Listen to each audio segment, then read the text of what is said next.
All right, YouTube. We are here at the end of ChroNoSo for a little special project we have here. It was a pretty light ChroNoSo episode, so I thought that we needed to bulk it up. And I thought of YouTube. And when I think of YouTube, I think visual. And when I think visual, I think of Steve and Steve, two very handsome men. Steve Riddle, Las Vegas, early in the morning. How is it going? It's going good. I'm glad to be here. This is going to be a fun project because I came into ChroNoSo kind of late. Yep. I think I started around like this when we were in the summer of '88. But it's going to be fun. I'm looking forward to this. Yes. And Steve Bennett was fortunate enough to join us right after WrestleMania 3. Wish we had him before, but I'll give a background on ChroNoSo. But Steve, first, let us know, how is beautiful Buffalo, New York? Oh, it's great. It's beautiful end of summer weather. It's almost fall season pretty much here. But, some people, they don't function at full capacity before their coffee. I don't function at full capacity before my capicola and provolone. So I'm going to do my best here. Afterwards, I have two beautiful capicola and provolone sandwiches waiting for me. But I'll try to, give my best out there on the field. You know what I mean? I skip lunch. I have a breakfast. But yeah, we are recording this pretty early in the morning here on the East Coast, really or early in the morning on the West Coast. So Steve, thank you for jumping on over there in Vegas. And Bennett, let's kind of get into it. So you guys mentioned when you guys entered ChroNoSo, and ChroNoSo started back for us in 1985, WrestleMania 1. And it was kind of like a daily release, if you remember. And all the way through 85 and 86, I would think timetable wise, that was probably 5 months on the feed. We would have a daily Monday through Friday release of one match per day. And we just scrubbed through the pay-per-views and Saturday night's main event. And we had a good group of guys doing it. And it was fun in a daily release, but that kind of bogged down the feed a little bit. And we took a break from ChroNoSo, but we picked it up in monthly form here in January, and I believe March 87 was our first episode where we're still doing only Saturday night's main events or pay-per-views. And we did two of the Saturday night's main events together and one release, and that was kind of like our monthly ChroNoSo, where we kind of still trucked through the 80s and golden era of WWF. And we just did the two Saturday night's main events. Then we did WrestleMania 3, and it was a pretty big success. And that's when Steve jumped on and guys started reaching out. And of course, just like anything, people filter in and out as life gets crazy, schedules gets crazies, and so on and so forth. So we've had a roller coaster of a roster. We've had a roller coaster of formats. And we kind of ended in when Steve joined us in 88, we kind of started dipping our toes outside of Saturday night's main events and outside of the WWF pay-per-views. And I thought it would be a fun idea to kind of incorporate some storylines, some vignettes, some debuts. So we went to wrestling superstars. We went over to house shows. We went into vignettes, and we really started expanding our footing through the 80s of the golden era. So like one regret I would have is I think it's better in a kind of bulky release, because I love the format of one match per person, but I kind of think from a presentation standpoint, it's best for everyone laying it out, that one match at a time. I think I know people that still listen to one match a day, and they just still kind of get the same volume, but just on a slower release. So the concept of it at the start was fantastic, with the one match per person and then a rotation. And then you find yourself at the end of a pay-per-view or at the end of a Saturday night's main event. And that concept's really cool. But from an overall presentation standpoint, I kind of love the groove that we got into. So all that being said, as we truck through the 80s, we find ourselves at the end of the 80s. And I thought it would be a really fun exercise to kind of take a look back at perhaps the 10 biggest single superstars of this time. And if you're on YouTube, you can see we have this beautiful graphic here with all of the names of the 10 competitors. I made that for us. Yeah. Steve Bennett made it for sure. Not really. And this is kind of a visual guide of what we're going to talk about here. But, guys, remind them that we're also an audio podcast. The majority of our listeners are audio. So we are going to kind of describe what we see. I want to interrupt real quick, too, because you're talking about when we joined. Yeah. I remember being really pissed off that I wasn't on the WrestleMania 3 one because I'm such a big WrestleMania 3 fan.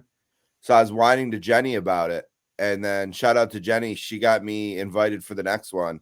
And I wanted to thank her for that. But I also wanted to maybe give her a little bit of a demerit because now I know you. So there was some good and some bad with it. You know what I mean? But Yep. yeah.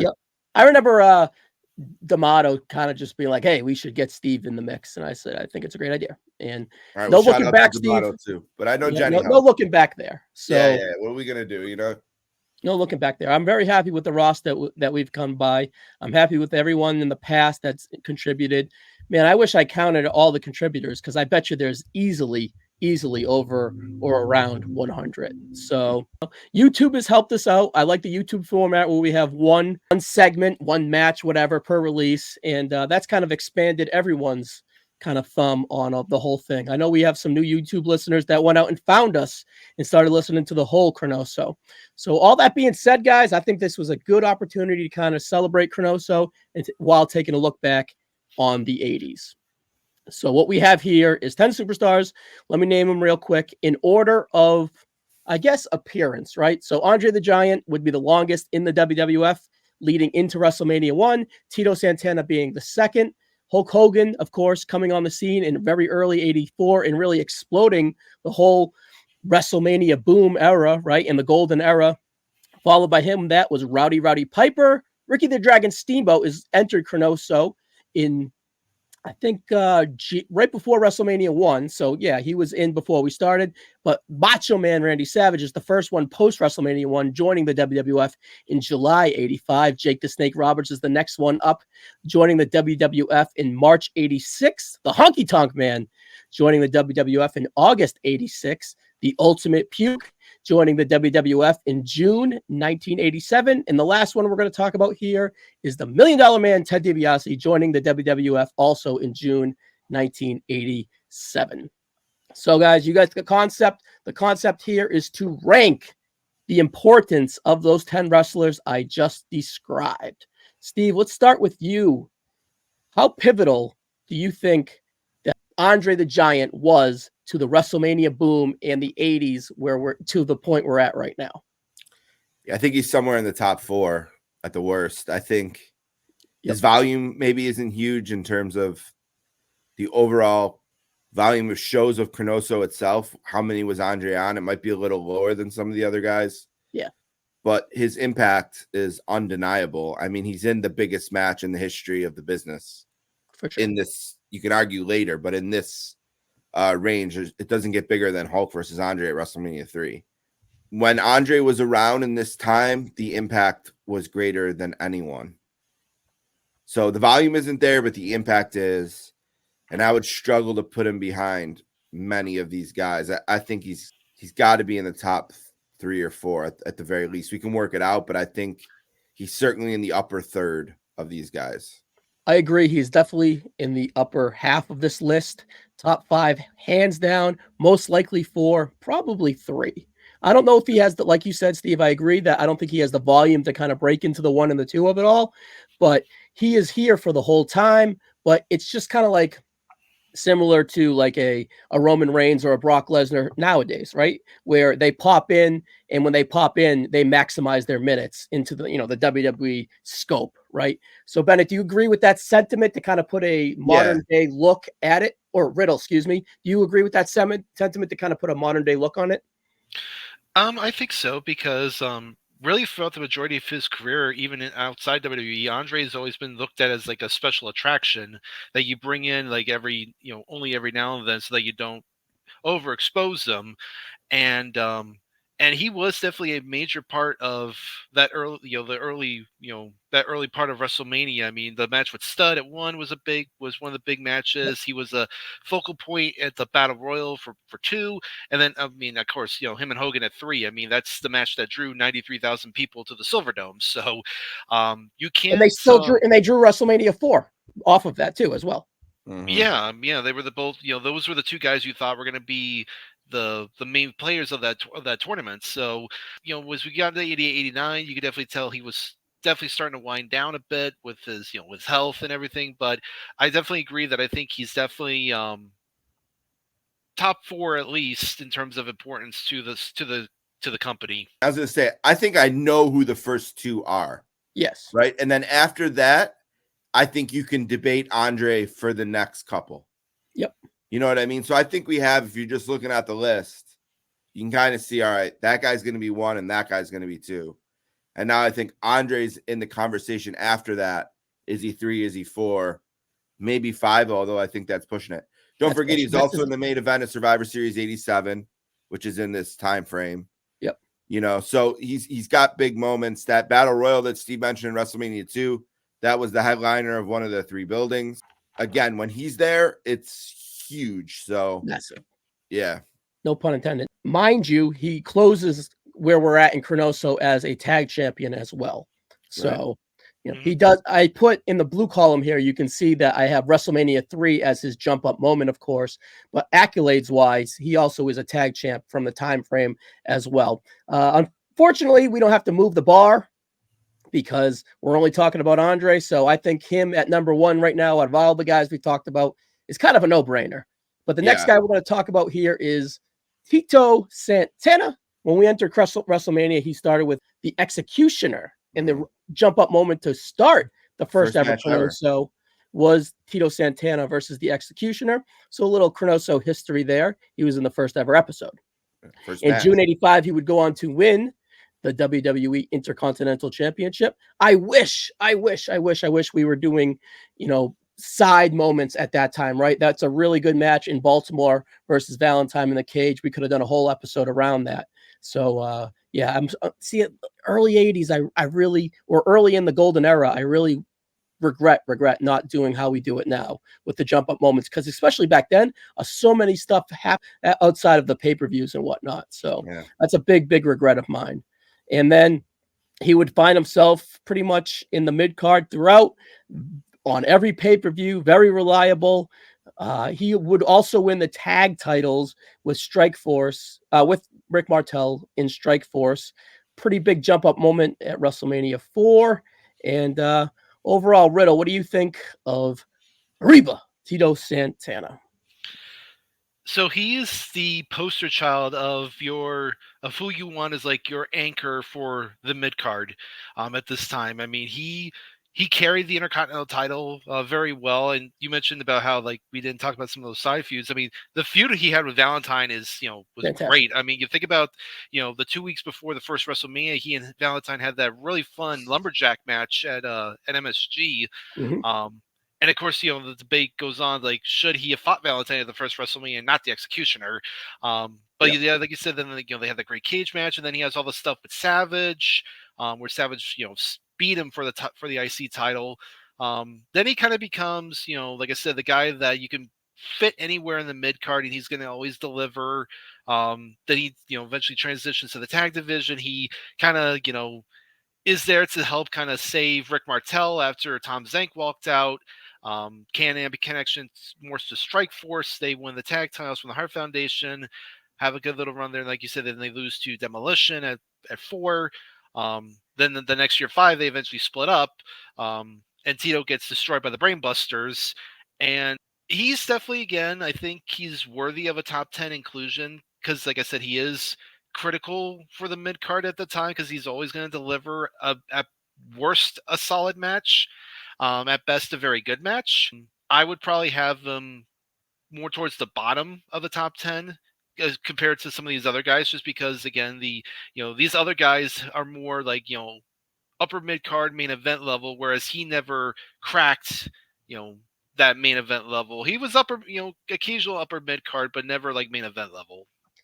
Yeah, better say in a hypothetical world, we start this in 84 and we really started around Hulk coming in and the big boom there. I thought that was another kind of regret of mine that we didn't start there as well, because 84 is an untapped, potential of, and really talked about. And it's when the business absolutely starts changing. So perhaps if we had all of Valentine's feud, 84, 85, then we had all the Savage stuff and we actually covered and we actually did our job and covered that stuff, Tito would have been littered with MSG matches, littered with Philadelphia and Boston matches at that time. And he is probably the biggest reason that we could have done it earlier, really. And it could have been totally based around him.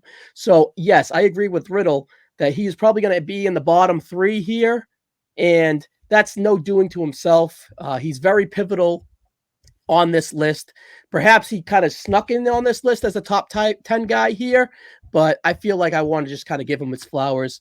I'm sure you agree with the sentiment that he's kind of bottom 2, bottom 3 here, but just give me your thoughts on Tito. You know what Tito is? He's like a guy. You're looking at the all-time receiving leaders for the NFL, and you're like, oh my God, this guy's 4th. And it's because he's a longevity play. Every year he got his 1,000 yards, right? It wasn't flashy. Never sexy. He was never a superstar. He was never the best in the league. But every year on Sunday, you can count on him, get 90 yards, get 6 catches, flip the field with a 3rd down, whatever. He's a longevity play. He's a great soldier. He did everything for the company. And he's there the whole time during this era, putting the work in. Yes, he's a loser, but he still, did the best he could in this era. Whatever he had, whatever pile of shit he might have got at whatever time, he would turn it into a plate of capicola and provolone. It didn't matter. He's just a guy every day. Every day he's on the field, like a Cal Ripken. Every day he's out there, doing what he can do. And I think that gets him on the list for sure. But yeah, compared to these guys, he's going to be like 10 or 9, maybe 8, in the end. So he's definitely near the bottom, but his role is undeniable. And what he's done for the company at this time is very, very important. Yeah, he is like Chris Carter to Denny's Green's Vikings, pretty much. Yeah, he's not Randy Moss. He doesn't have the skill and the flash, and he's, but he's not as sexy as Randy Moss. There's other one, what I mean? So it's just like, he's just an absolute stud, and he doesn't care that no one talks about it. And you know what I mean? So, just flowers to him. All right. This next guy, everyone's talking about, good, bad, or indifferent. And that is the immortal Hulk Hogan, January 84. Like I said earlier, I really super wish we talked about it, but he's, a pivotal part of ChroNoSo right off the bat. WrestleMania 1, throughout very small gaps where he's not there, like summer of 88, he's not there, or he's in and out of it, right? So I think another guy that would have benefited immensely if we did the big early MSGs, the early Philadelphia Spectrums, where he has, guys kind of shit on Hogan, right, for not being a great worker. Fuck that. Hogan has great matches early on in the golden era, right? It is what it is. You just haters looking for excuse to hate on great Hulk. match at WrestleMania 18. What year was that? Come on. So I'm not a hater. I get it, but like, come on, what are we doing? This whole project is pretty much based around the immortal Hulk Hogan. I think he's easily one. Bennett, you have a whole podcast based around him. I disagree. I doubt that you're ever going to disagree with me saying Hulk Hogan is the number 1 star, WrestleMania 1 to where we are now on ChroNoSo. We don't have to go super long on Hulk because when we talk about every other guy on this list, he will be touched upon. So just give us your thoughts on Hulk at 1. Even if I didn't have the pod, Hulk's the number 1. Yes. You know what I mean? This is like putting Babe Ruth in the Little League World Series and asking who the best hitter was. I mean, it's easy. He's number 1. You can say what you want about him, but what you can't say is that in this list of 10, in this era, he wasn't the most important. He is. His record speaks for itself. And like you said, every guy just about on this list will be somehow intertwined with that greatness. So for sure. Yeah. Riddle, any disagreement with Hulk being 1? No, I think he's definitely number 1. I mean, this is the Hogan era. I mean, he was the champion. He was the draw. Almost all the pay-per-views of this time were all built around him. You can't deny the impact that he had on the company and helped them become what they are today. Yep, absolutely. He even look at recently at Fanatics Fan Fest, right? He is the longest line out of all the WWE guys. They have the entrances.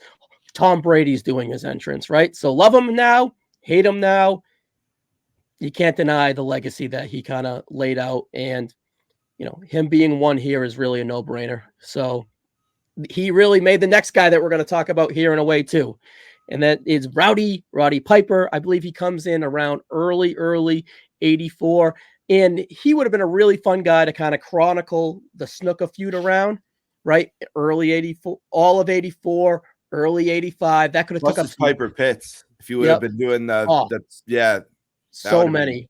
So many. He would have filled the plate of ChroNoSo. So he'd only really got the matches in the early days before he took off right at WrestleMania 3, right? So it's like we missed so many opportunities to talk about massive amounts of jump up moments for Piper. So we didn't really necessarily give him our verbal flowers early on in ChroNoSo.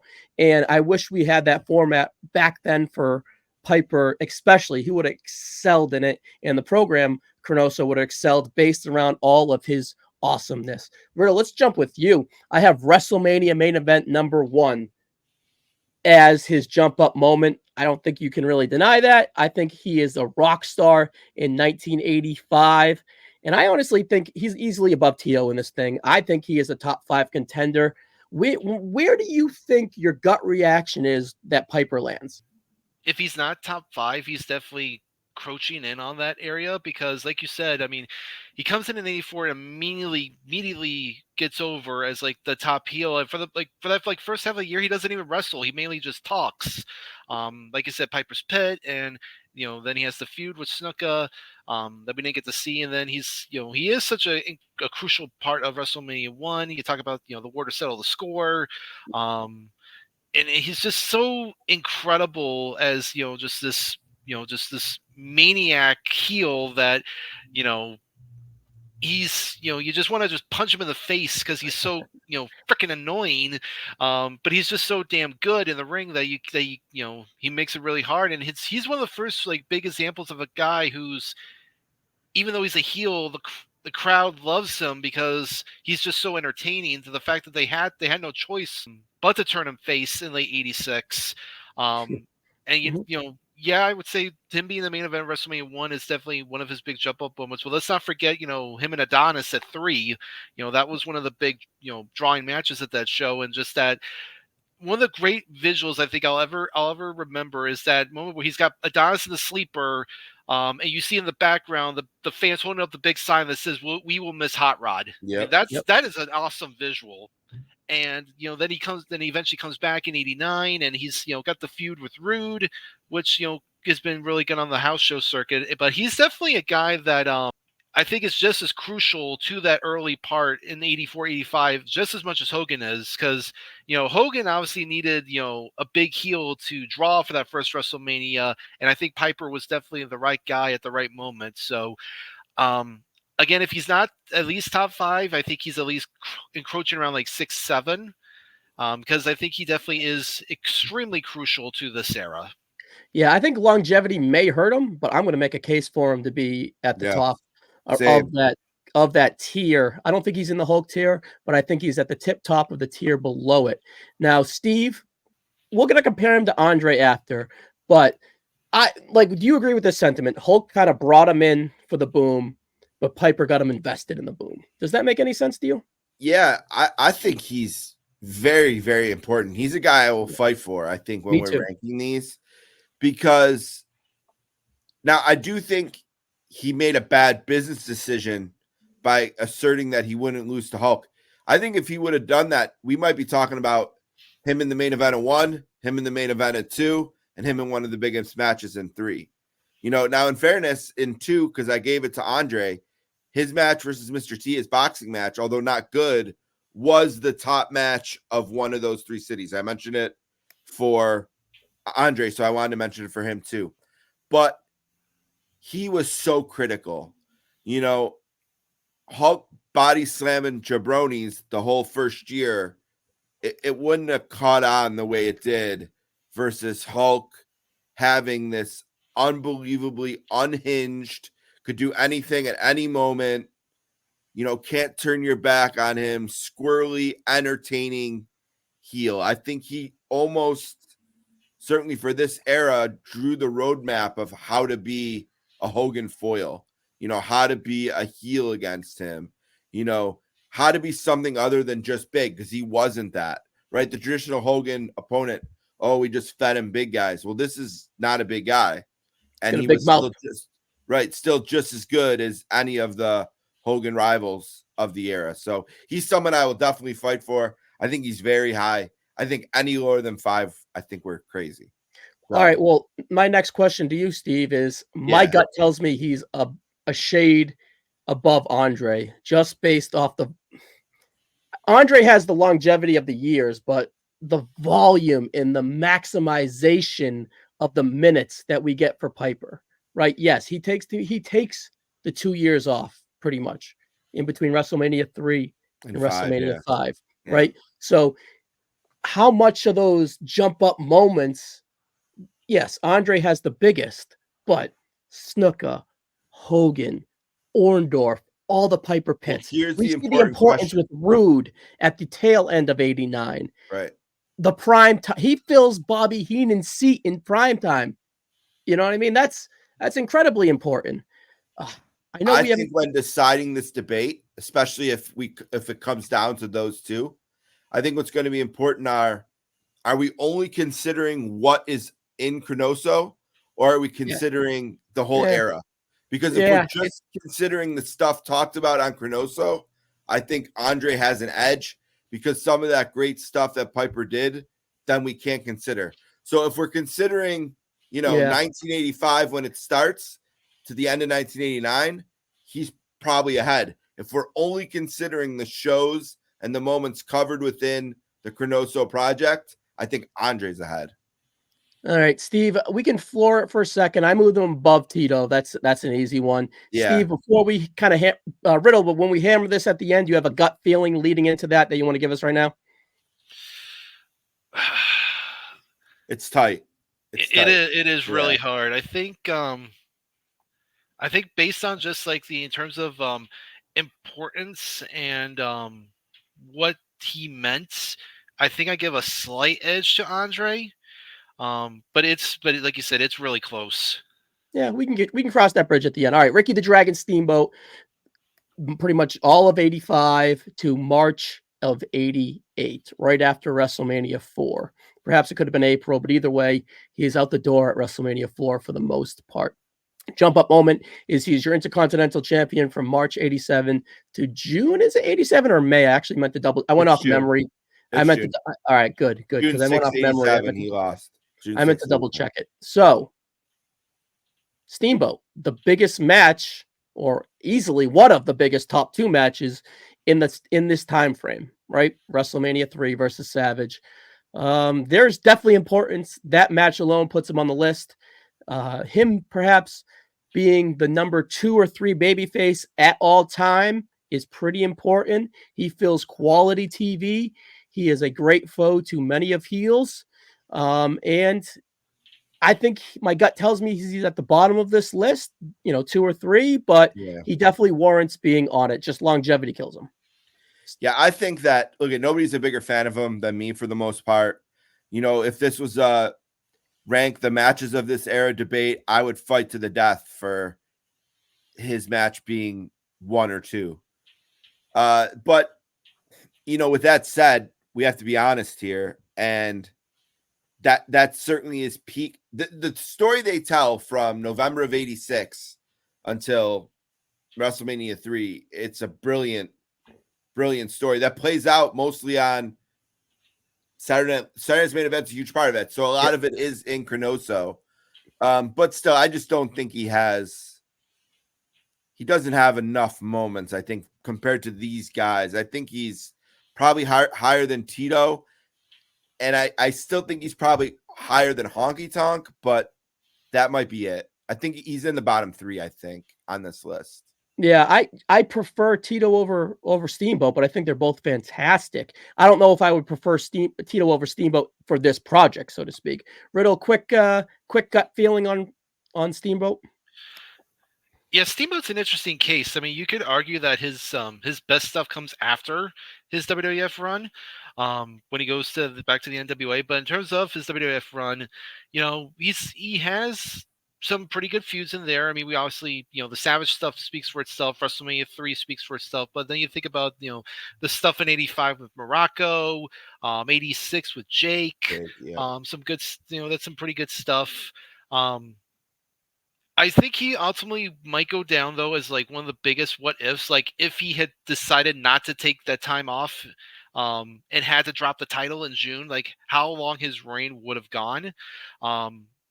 How many other feuds he could have gotten into.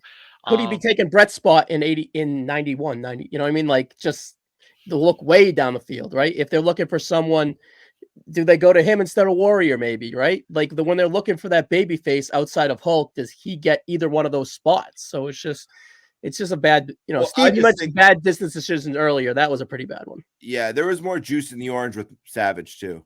If you watch his match against Hercules on Saturday Night's Main Event, the one time he defended the title like on TV like that, Savage is a big part of that. Watching on the monitor, talking about how he wants to be the one to take it off. So there was more there. They were going to do more. Absolutely. But unfortunately, his paternity leave crushed it. And also, I know probably most people watching or listening know, but I was there when he lost the belt, and I cried for 45 minutes. And Nachos, we get Nachos and the Hulk foam finger saved me briefly, but yeah, I love him, and I love what he's done in this era, but it is on the lower third.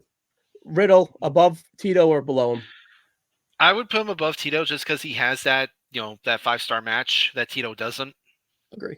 All right. The Macho Man, Randy Savage. Top number tier. 2. For sure.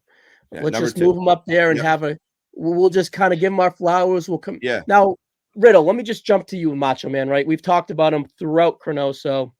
Pivotal part. I thought that when his debut, doing a whole segment around the managers would have been really, really cool and would have been an awesome ChroNoSo segment. So we missed out on a lot of that. We missed out on a lot of great Boston matches, a lot of great MSG matches before we kind of sunk our teeth into that era of it. World champion, so on and so forth. Great, great, great resume. The biggest angle we went over in wrestling history at this point, and perhaps still probably as well, at least top 3 easily, with the mega powers exploding. We chronicled that throughout it. Honestly, that was probably the driving force to us dip our toes outside of at Saturday Night's Main Event in the pay-per-views, was that angle alone. Macho Man, is he closer to Hulk or closer to that top tier below him? What do you think, Riddle? Well, as everyone knows, when it comes to wrestling, every number 1 needs their number 2. For me, being an Attitude Era kid, Austin was 1, Rock was always 2. And in this era, Hogan was always 1 and Savage was always number 2. He was the guy that was able to carry those B shows where Hogan was on the A shows, whether it was as the Intercontinental Champion. You talk about, he has the great feud with Tito, the steel stuff. Yeah. Terrible. But, you got the stuff with like Steamboat. You have, he has a lot of like really good hidden gems on Saturday Night's Main Event. You talk about he has the one match with Jake in like November '86. That's like really fun. The Brett match when he hurts his leg. Yeah. After he turned, then after, turning face, feuding with Honky. Of course, him going, WrestleMania 4, wrestling 4 matches in one night to become champion. All the stuff with the Mega Powers and the Mega Bucks. He is just such an amazing. He was the spark that ignited a lot of fires in a lot of those different feuds that he had, just because of his like manic energy and his running around all over the place. The stuff with Elizabeth, carrying almost every feud. And you talk about, again, great TV moments. I mean, you mentioned about the manager segment where he brings out Elizabeth. You have the great moment where he's coronated as king after he defeats Jim Duggan. That's a great moment. All the stuff with Zeus, and he's got to get into the Dusty stuff. Yep. That's just starting. Yeah, and so Savage was always, he was the guy that you knew was going to be the ultimate number 2, but you can't. But you could slot into that number 1 spot if necessary, as we saw in '88 when Hogan left to do No Holds Barred. When Savage was the champion, he filled that that spot, I think, really, really well. So he is definitely as critical to this era as Hogan.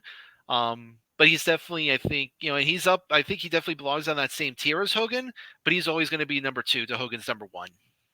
Yeah, and I for think sure. to make a Something on sports Macho? analogy here, it's like Kevin Durant has always been number 2 to LeBron James, right? Mm-hmm. But he's still great. Peyton Manning was number 2 to Tom Brady, still great. If you look at sports duos, Mario Lemieux didn't win a Stanley Cup until Jaromir Jagr came. Babe Ruth and Lou Gehrig. Like, it's not unusual in sports, and let's count wrestling as a sport for this discussion. Sports entertainment, close enough. I think Hulk Hogan is better because there was such a great number 2. Like you said, Austin was better because there's a great number 2. And maybe Roman Reigns isn't quite as great because he's never had his great number 2 until maybe recently, if you're putting Cody at that level, Mm-hmm. right? So I think that having a great 2 elevates people in history. And I've given a bunch of examples. I'm sure I could think of more. Yeah. And there's nothing wrong with being that guy either. I think that the success of Hulk is as great as it was because of the success of the Macho Man. And the business they did too, 2 cities, 3 cities sometimes. You needed someone to be the guy who could carry a tour like that, and Macho Man could do it. With Hulk, without Hulk. I mean, he's easily number 2 here. Easily number 2. I think hammer, home run. They're a tier of their own. No offense. Yes, and he's on the Hulk tier. Yep. Thank you. They're a tier of their own. Yep. Thank you for ending with that. Absolutely. All right, Jake the Snake Roberts, March of '86, all the way to our timetable now on ChroNoSo, and he doesn't really have many accolades. Main events, not really. Titles, not at all. I just put him here as a legendary figure. If you know who Jake the Snake is, I think that the majority of people know Jake the Snake Roberts. I think he's a low-key massive star in this industry, right? And I don't know, he has a plethora of very good matches, nothing super, super outstanding. The Snake Pit is a very good segment. It's not Piper's Pit. It's not, fill in the top tier of, it's not even the Brother Love show, right? Is it? I don't know. He's a very effective heel. He's a very effective babyface, and he's immensely popular. Bennett, what's your feeling on him? I don't know. He could be 6, he could be 7, he could be 10. I'm unsure. The first thing I'll say is, like, I was in school at this era, right? And there wasn't a kid in the lunchroom who didn't at least know who Jake the Snake was. You know what I mean? He was one of those guys, and there's a couple that aren't on this list that were also like that. Everyone knew Coco Beware for some reason, right? Like, there's some guys that, despite not being in terms of wrestling accomplishments at the level of a Hulk or a Macho Man, they almost didn't need to be. Jake didn't need the belt. He didn't need the big feuds. His presence, his aura, the way he gave the slow promos and the sort of, deep voice, and the way he had the snake and the DDT, because no matter what match he was in, no matter who he was fighting, it's like Mike Tyson at the end of his career. He might not win, but he could knock you out with one punch. Jake, he might be the underdog in the match. If he gets you in the DDT, you're not getting up. You know what I mean? So he definitely deserves to be here. The debate is going to be how high. I think he's probably in the lower group that we've talked about so far with Tito and Ricky. It'll be interesting how we rank that. And who knows, he might break away from that if we put Honky Tonk in that group too. Is he a poor man's like Andre, as he's an attraction, Steve? Do you look at it that way? He's like a mid-card attraction. And it's just like, do I really want to go to the show? It's the kind of the B show. Oh, Jake's second from the top. Hell yeah, let's go. Like, is it kind of, he doesn't have that main event flair, but he has that substance. He's really hard to rank here, in my opinion. People wanted to see Jake hit, that music, Stone Mountain, Georgia, like, he has everything you'd want, I suppose, for a list like this except the blue column. Yes. Right? Everything else he has. He's got the longevity, he's got the importance, the charisma, the DDT, everything. I don't even think he's in a main event. Even when he's teaming with Hulk in the Hulkamaniacs in the Survivor Series, right? They're not even in the main event. Yeah. So it's just like he's a big player, but he's missing the blue column. Riddle, where does that put him? Yeah, that's a tough one because again, like you said, he's so synonymous with this era. He came in '86 as a heel, but again, sort of like Piper, he was just so good as a heel that fans ultimately turned him. And you think about the stories about how he and Hogan did like 2 house shows in like late '86, and the crowd was split between them. And they obviously couldn't have that, so they ended up turning him face over because of it. And he became one of the most like over faces that they had because he was just so smooth in the ring. He was a great seller. And like you said, I mean, before there was, the RKO out of nowhere, it was the DDT out of nowhere because he could literally hit that DDT out of nowhere and you knew it was over after that. And then, obviously everyone wanted to see him put Damien on on some poor schlub. He's had some good feuds.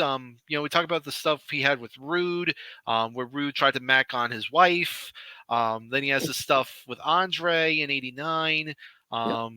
He's pivotal. He moves a lot. His honky tonk match at WrestleMania 3 is really good too. Alice Cooper, but it's in the worst spot ever after Steamboat Savage. Yep. You know what I mean? It's that match right after that, and I think that it's easily forgotten because of that. But it was good. It was one of the better matches of the night for those two guys. Put on a great match, a great show with Cooper and Jimmy and all that. So. And I will say, a guy later here on the list, DiBiase, him and Jake get like killed for not having the big, disappointing pay-per-view matches, right?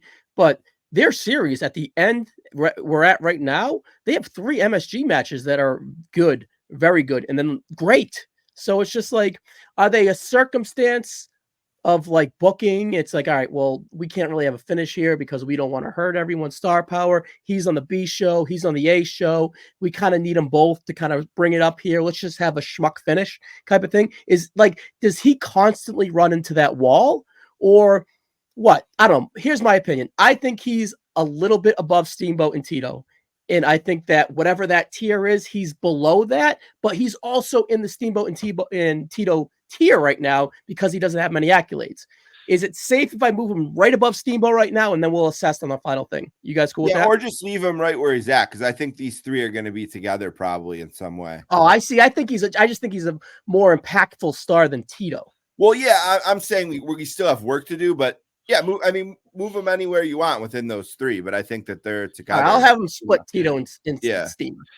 Yeah, he's a bigger name of the era than say like Steamboat, but Steamboat's obviously got the best match. Yes. Yeah, we can do more work on that later, but I think that's the right kind of group for him. Yeah. For sure. Yeah. Now, and I would love to hear feedback on Jake because I can see him even up in the Piper tier a little bit, just below Piper, but I can even see him in that tier if someone wanted to come here and make a big case for him. I bet there's a lot of people out there who love wrestling in this era that would tell you Jake is their favorite wrestler. Absolutely. Hands down. Mm-hmm. All right. And not many people are going to say that about this man here, the Honky Tonk Man. Outside of the WWE title, he is the most impactful non-run ever. But everyone knows who the fucking Honky Tonk Man is, right? And he has a great moment putting over the Ultimate Warrior. And if he's not such a douchebag, slimy, swirly heel, I don't know if that moment is so impactful. I think he's worthy of being on this list, but Bennett, I think it's just at the bottom. Yeah, he's definitely worthy to be here. I mean, his Intercontinental Championship reign lasted as long as just about anyone in the history of the company. It's right up there near the top. Yep. Look at nobody on this list was easier to hate than him. Yep. That was the point, right? That was the point. He was a great piece of garbage. He really was. And him and Jimmy had unbelievable chemistry together. They were both so hateable every time I remember. Okay, so go back to the story. I remember when the match was starting. I knew Steamboat was defending the title. Didn't know versus who. And Fink says this next match is for the Intercontinental title. And they announced the Honky Tonk Man.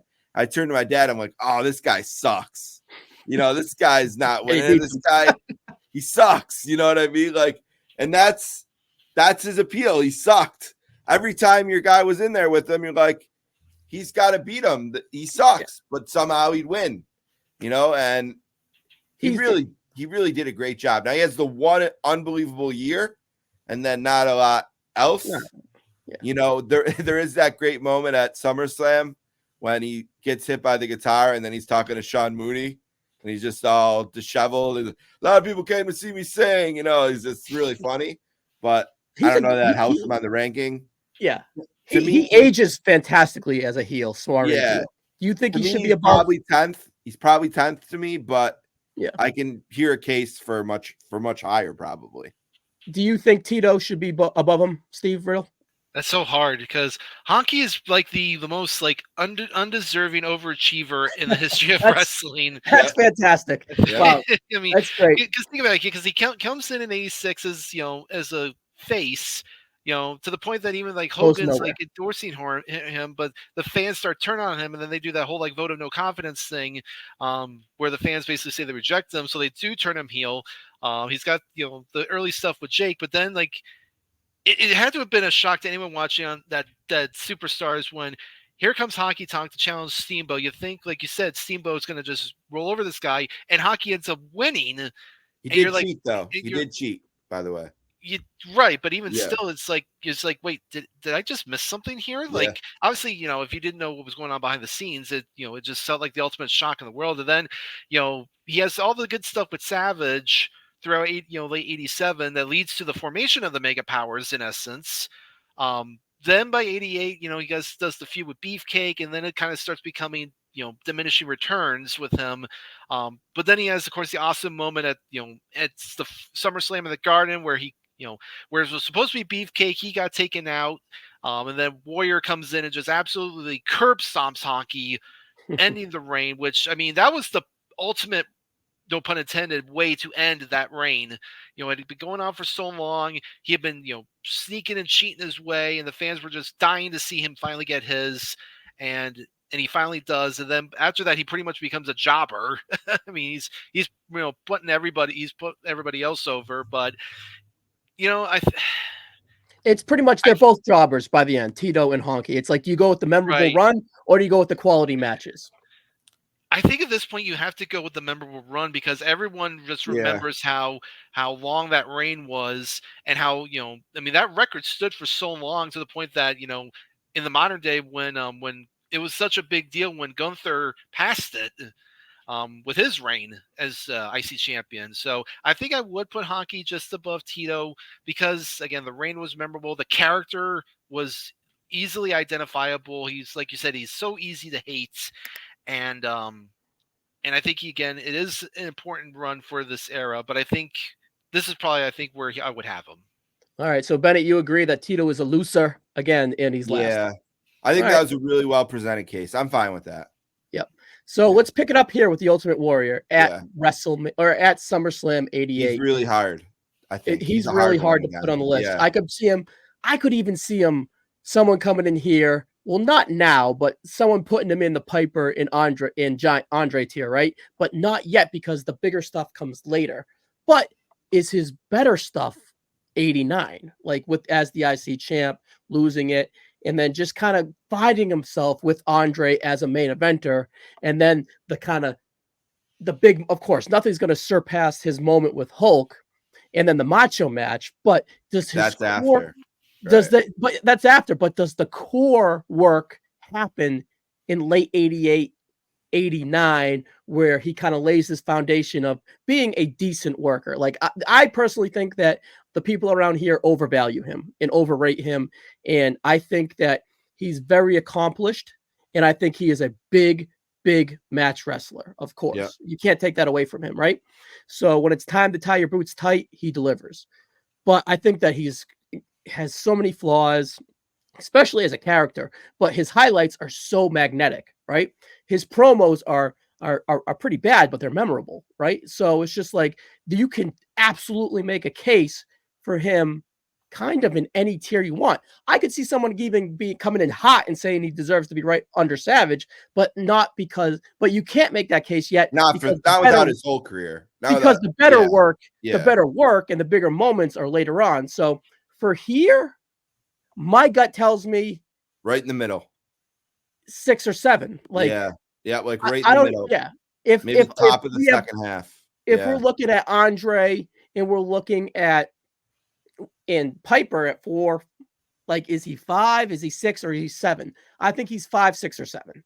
He's definitely not bigger than those top 4. No. Actually, I would say right now, the way we have it, 1, 2, 3, 4, with the exception of maybe a debate between Rowdy and Andre, that's locked. Yes. Like that's the top 4 right there. Mm-hmm. So now the question is, who is 5?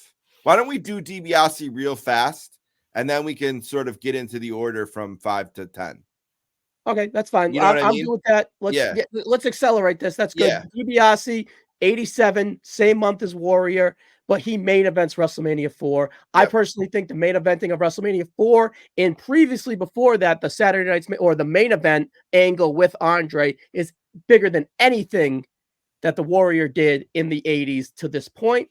And of course, the memorable vignettes. Yep. He kind of gets shit on, but that's for the in-ring work, but that's a little later on in the 90s, right? So we haven't really got to that yet. I think he's the biggest star. I think DiBiase's 5.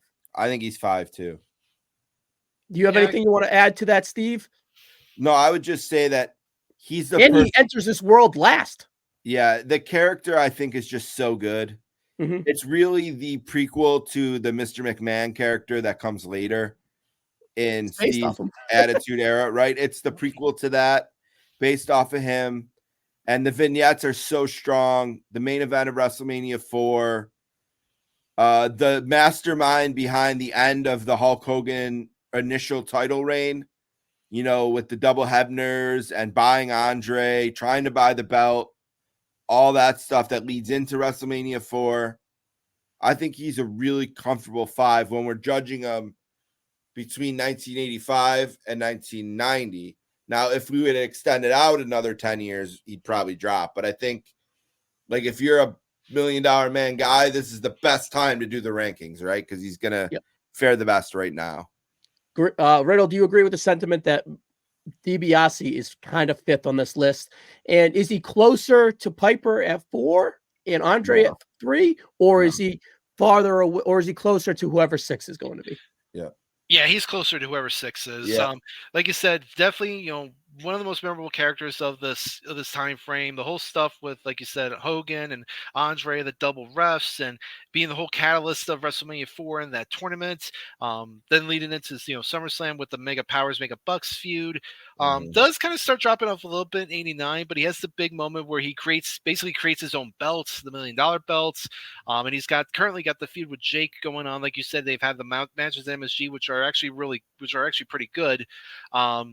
So I think, again, memorability, he's up there, in terms of importance. So the storylines, he's definitely up there. I don't think he's up with Andre or Piper. I do think he's slotted in at number. I think slotting him in at number 5 is pretty good. And then I would probably then put Warrior at 6.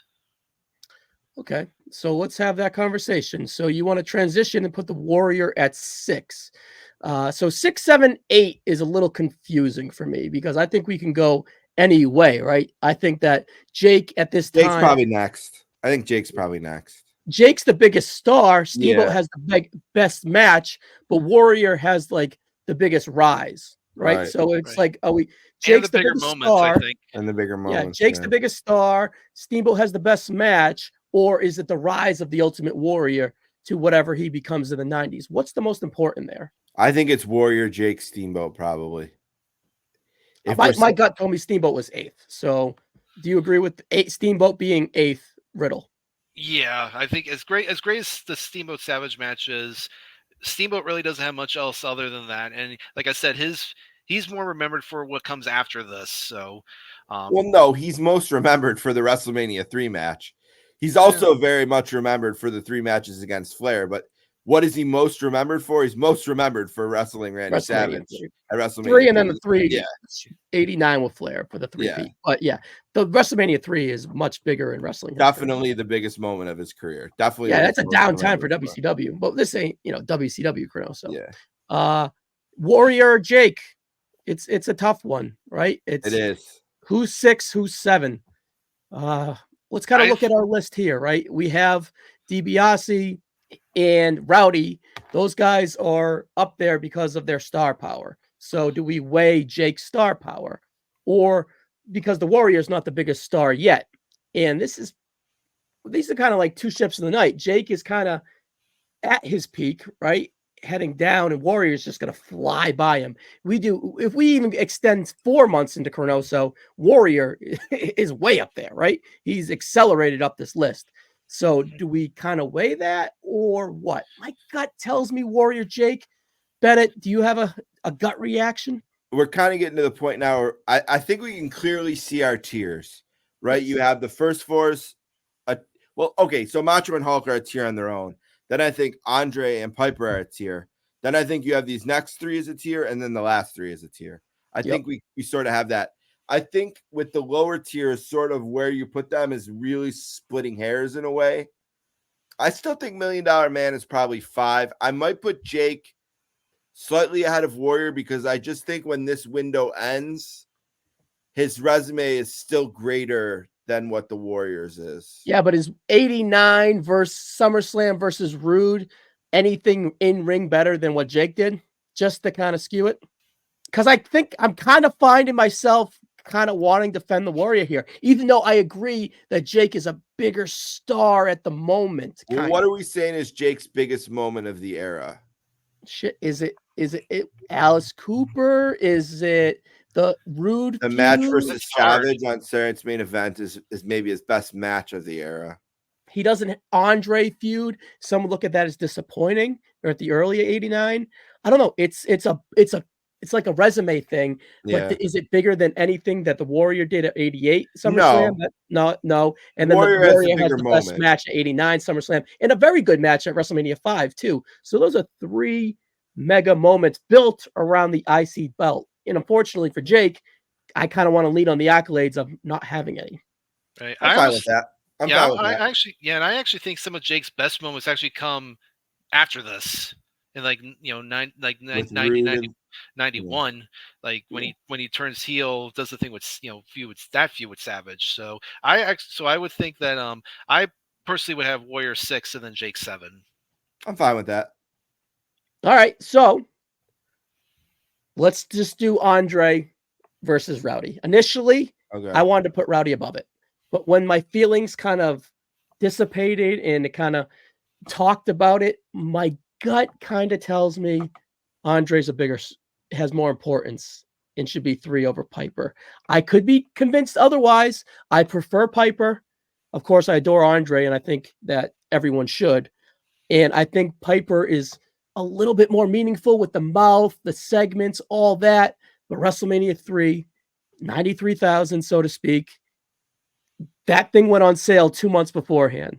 And that was built off the back of Andre the Giant. It's the biggest match of the era with Hulk. It's pop culture at the time. It was really like the explanation point of the boom and led to bigger business as well. I just think you kind of gotta go Andre, even though I see Piper's case. Well, here's what I would say. If we just settled the Warrior Jake debate based on pop moments, big moments, I think we should be consistent with that. And I think it's hard to argue being in the main event of WrestleMania 3 over the main event of WrestleMania 1. Like, it's hard to argue Roddy's case then. Yeah, look at the optics of it, right? Yeah. Their biggest moment is both a main event of a WrestleMania 1, which is super important. Massive. But 3 is the most important. Iconic. It's just iconic. So that's kind of tells me where my gut should be. I think Piper has a lot more deeper resume, especially when you add the Pitts, the Snooker feud, the Hogan feud, and the Orndorff feud. If we did the Orndorff feud, we would have gotten so much mileage out of that within ChroNoSo, right? So those 3 things alone, and then the Piper's Pit, the 89 with Feud, with Flair in prime time, with Rude in prime time is outstanding. But I just think that It's a WrestleMania 3 3A and a 3B. You know what I mean? If Riddle, you agree? If anyone wants to say, "Oh, Roddy's better," you just kind of say, "All right, you know, that's fine." They're not wrong. Yeah. It's just I think the best thing to do is to put Andre at 3. Riddle, And we decided the other one based on that. I think we have to stay consistent and decide this one based on that too. Riddle, I agree? think you're splitting hairs at that. Yeah, you're splitting hairs at that point. I mean, like you said, one is like incredibly important. Like if that doesn't succeed, Vince may go. Vince goes bankrupt. Yep. So that's hence that importance. But like you said, Hogan Andre was so big that they filled up the Pontiac Silverdome with 93,000 people. With 2 months of advance, not even. Yeah, exactly, and that's another huge moment there on Piper's Pit where Andre rips the shirt off and rips the cross off. I'm here for one reason: to challenge you to a world championship match at the WrestleMania.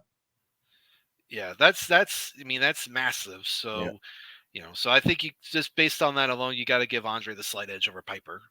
All right, here's the final list as we're out of here. Tito Santana, number 10. The Honky Tonk Man, number 9. Ricky the Dragon Steamboat at number 8. Jake the Snake Roberts at 7. The Ultimate Warrior at 6. The $1 Million Man, Ted DiBiase at 5. At 4, Roddy Piper at 3.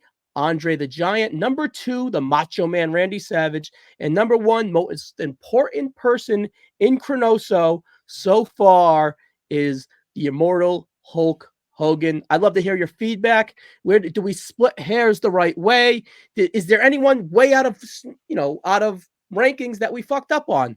I'd love to hear your feedback. Steve, guys, thanks as always. We're running long here on ChroNoSo, and we'll see you on the next episode.